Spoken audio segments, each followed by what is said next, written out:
What's good, family? It's me, Coach 67 Sports TV. Shout out to the General, 7A Sports TV, and the entire Lions Den broadcasting community. Shout out to Anthony O'Neill and the Impact Creative Society. Shout out to the Louisiana All-American Sports Network. And shout out to the greatest university in the world, the Southern University, home of the mighty Jaguars.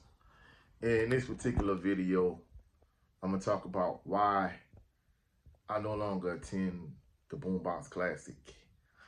And I'm going to talk about my biggest takeaway from Southern University's 33-15 loss in the Boombox Classic to Jackson State. Before I even get started, congratulations to Jackson State for their 33-15 victory over Southern University. And truthfully speaking, I think the score really doesn't indicate how dominant Jackson State was in this particular game.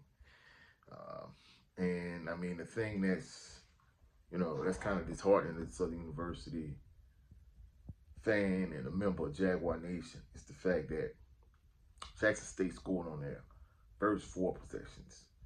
And the fact that, when you look up, Jackson State up 23-0. Southern couldn't get a stop, and Southern couldn't move the ball really like Tom, but either. So I think Jackson State thoroughly dominated the Boombox Classic. And, shout out to them. Of course, I wanted to really beat them. But the Jags, they just not at their level yet. And the sad thing about it is, look like they're way away. Now, for individuals that ask me, Coach, why you didn't go to Boombox Classic? It's a long story behind that, so let me get into the story. People don't realize in the mid to late 90s, like maybe 2000, Southern University and Jackson State was like the top 2 teams in attendance in the FCS. Then, it was 1AA back then, it's FCS now. So, especially like the years that they played in the inaugural SWAC championship, like 98, 99, like one year, Jackson State would lead 1AA in attendance. Then the next year, Southern would lead 1AA in attendance, then Jackson State and Southern. So, we're looking at about a 4-year stretch where they were clear-cut, not even close, the top 2 teams in 1AA in attendance. So in 1995, when Pete Richardson and an Eric Randall-led team won the SWAC and they won the Black National Championship, that year in the Boombox Classic, of course, in this day and age, it wasn't the Boombox Classic. It was a huge rivalry game between Southern and Jackson State. And from a marketing standpoint, I think it was an excellent marketing ploy to garner more interest in that particular game. But at that point, it was already a big deal. So it just kind of took it to the next level, especially once you added the Coach Prime component to that whole situation. But Southern, it was 95. Southern was undefeated, #1 team in black college football. They was the #1 team in the Sheraton poll. And they went to Jackson to play Jackson State. So Senior, at the time, he decided that himself, Mom, Kate, and I, we were going to go to the game. And we went to the game, and Eric Randall had like his poorest performance in the entire season. Coach Richardson gave him the hook and put Sam George in the game. But by that point, it was kind of too little too late. If I'm not mistaken, I think Eric Randall threw like 4 or 5 interceptions in that particular game. That's why Southern lost. So anyway, after the game, Senior told Mom, like, hey, babe, I think we need to get a hotel room for the night. And she was like, nah, babe, I'm ready to go home. He was like, all right, fine. So we all get in the van. We always had like a conversion van with a TV. At the time, it was the mid-90s, conversion van with a TV, VCR, and a Nintendo. I had a Nintendo, a lot of Nintendo tapes, Mario Brothers, Duck Hunt, Tecmo Bowl, Tecmo NBA basketball, whatever. So we get in the van. I go to sleep, Kate go to sleep, and eventually mom dozes off. And then at a certain point on the way home, she told Senior, like, hey, ooh, that was a good nap. He said, yeah, me too. And she was like, oh, no, I'm not going back to sleep. So, that was, a big thing. That's the kind of ongoing story. But the biggest reason why I never really wanted to go back to the game after that particular night, I'm not a claustrophobic person, but, Veterans Memorial Stadium, I think it holds like 50, 55,000 people.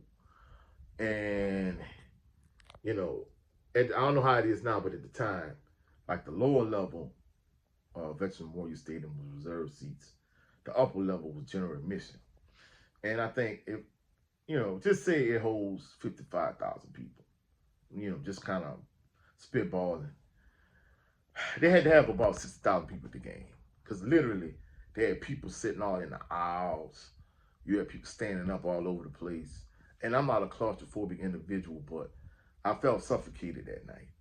And, after that game, Senior was like, hey, we're not coming back to this game because there's way too many people here. Like, you go to Alcorn, you go to, like, other venues in the SWAC, it's a nice, comfortable atmosphere, but in Veterans Memorial Stadium, it was jam-packed.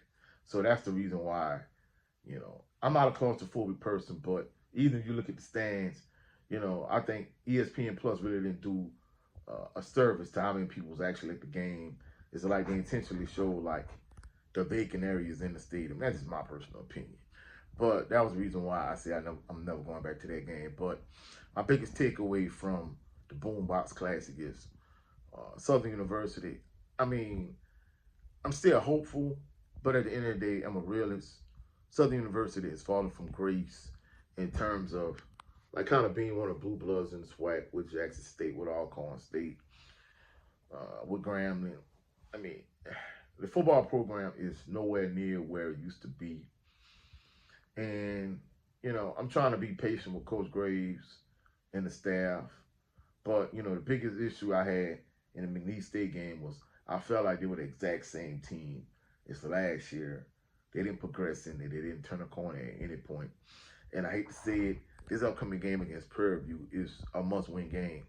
Because if you lose to Prairie View, and then you come home to the friendly confines of A.W. Mumford Stadium, P. Richardson Field, and you lose to Nicholls State, because let's be realistic, Southern lost to McNeese State, a bottom feeder in the Southern Conference at this point.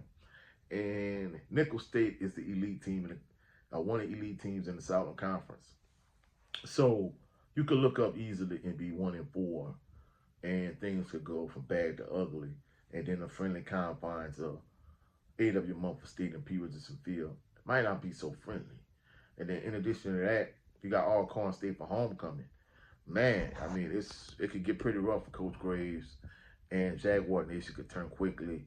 I'm trying to have an optimistic outlook on things, see the glass being half full as opposed to half empty. But truthfully speaking, things don't look so good. I mean, I'm going to be honest. I'm not trying to manufacture a narrative or generate something that's not there. But, a couple people already told me, like, hey, man, Roman Banks needs to be fired as the athletic director. And in terms of the coaching staff, like, they literally need to clean house. Then I had one other person was like, man, Coach, I'm going to keep it real. I think we need to get rid of Coach Graves and make Fred McNair the head coach. Truthfully speaking, I think we're too early for that. But things not looking good. And if things keep going the way they're going, things could get ugly. And members of Jaguar Nation could literally turn on Coach Graves. But that's it for this video. If you found any value in this video, like the video, share the video, comment in the comment section. And if you have not done so already, please subscribe to the channel and click the notification bell so you can be alerted anytime I post any new video. Go check out my brother Jado Lemon Green on his channel, The Southern Baller Show.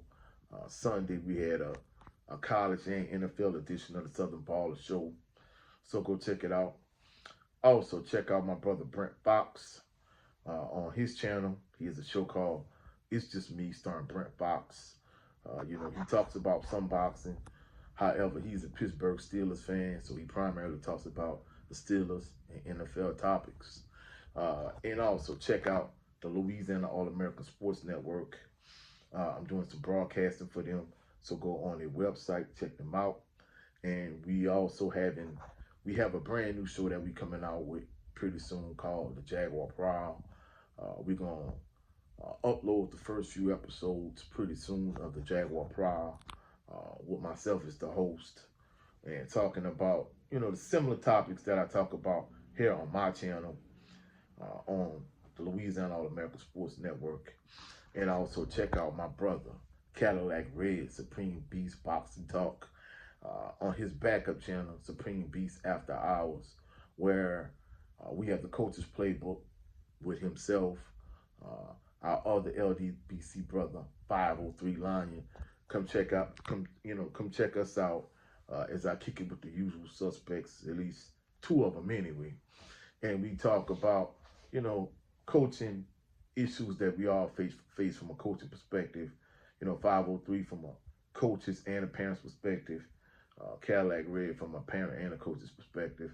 Myself definitely from a coach's perspective. So we talk about coaching topics. So check out all my LDBC brethren.